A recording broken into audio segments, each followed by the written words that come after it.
chili. Ilalagay natin sa ating suka mixture para mas maging masarap ang ating sausawan. Ang sarap-sarap. Good morning mga ka-ating! So ngayong araw na to, ngayong umaga na to is maglalagay tayo ng chili. Ito po, chili sa at maraming chili.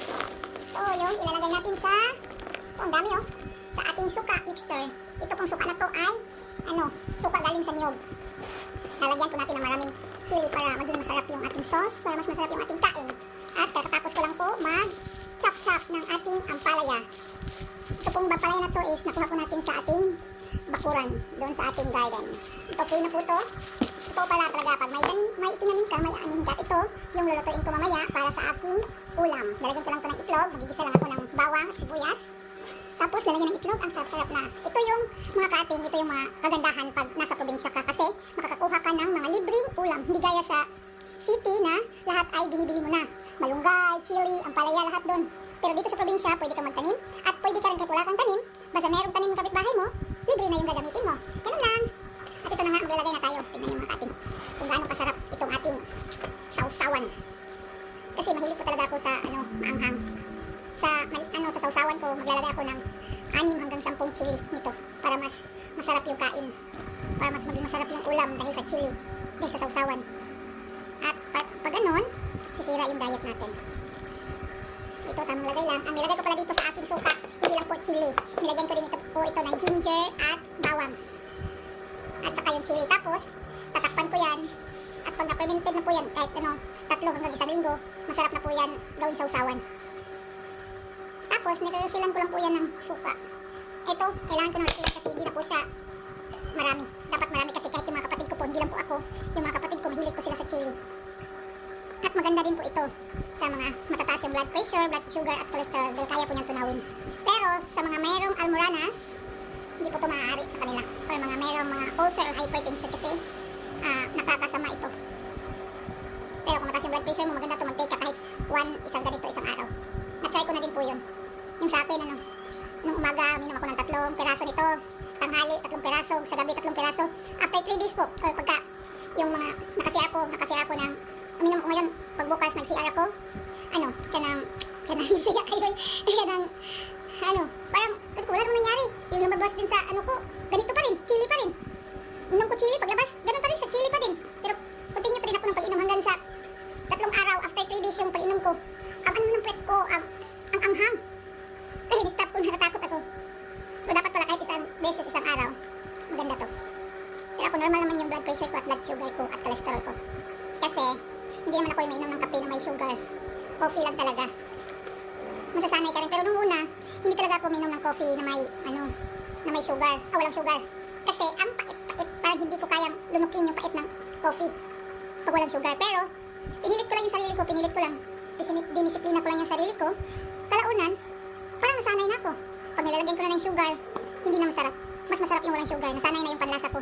Kaya, kayo, kung mataas yung blood sugar nyo, disiplina lang po. Masasanay din po yung katawan natin. At ito na, yung mga chili natin. Dami na, meron na rin yung chili nung nilagay ko yan. Ako lang po mag-isa dito. Kasama ko lang po yung mga babies ko. 3 tumatahol at 3 mumimiyaw.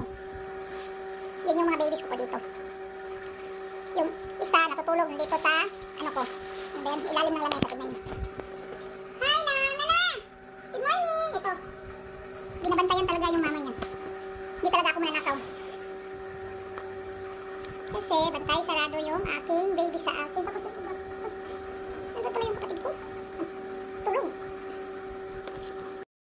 Ito, para iwas boring tayo. Kakanta na lang ako kahit maganda yung boses ko. Aray. Hindi ko mapigilan ng nadarama ng puso ko. Char. Kahit na minsan magabihin ka at madawagin ng pagmamahal mo. Charis Sempenko. Kaya kong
Kaya yung sinabi ko, kahit wala kang tanim, may tanim yung ano mo, silingan mo, kapitbahay, para meron ka na din tanim.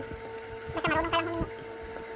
Pero sa amin po, ayaw po namin ng palagi humihingi. Kaya, nalano po kami nagtatanim. Meron po ako, ano dito, maraming lemongrass, nakapalibot po sa bahay para iwas po sa lamok. Meron din po kaming ginger na tanim. Meron kaming alubate, meron kaming galay or sweet potato, meron po kaming papaya, sibuyas, chili, malunggay, meron pa malunggay. Ampalaya, meron kami ampalaya. Meron pa akong tinanim na, okra. Pero hindi pa muna mamunga yung aking okra.